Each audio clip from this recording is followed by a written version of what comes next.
বিশ্বকাপ ম্যাচ মাঠে গিয়ে দেখবে না শ্রীলঙ্কার দর্শকরা, যে বিষয়টি অনেকেরই জানা এবং কি তাদেরকে ফ্রিতে বিশ্বকাপ ম্যাচ দেখার জন্য আহ্বান জানিয়েছিল শ্রীলঙ্কার ক্রিকেট বোর্ড।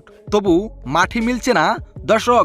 তবে এইবার ভারতের ইডেন গার্ডেন্সের কলকাতার মাঠে দেখা গেল সেম দৃশ্য, যেখানে আজ বিশ্বকাপে মাঠে নেমেছে ইতালি ও স্কটল্যান্ড, যেখানে একের পর এক বল গ্যালারিতে গিয়ে পড়ছে, কিন্তু বলটি দেবার মতো লুক পাওয়া যাচ্ছে না।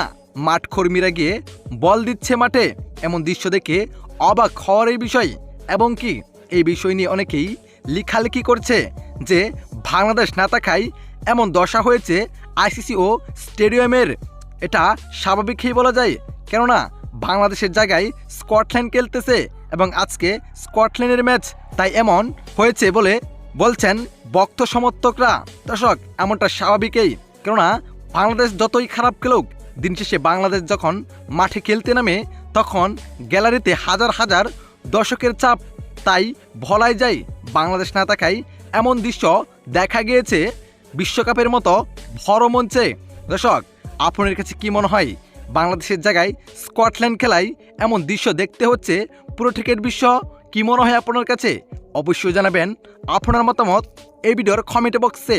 ধন্যবাদ।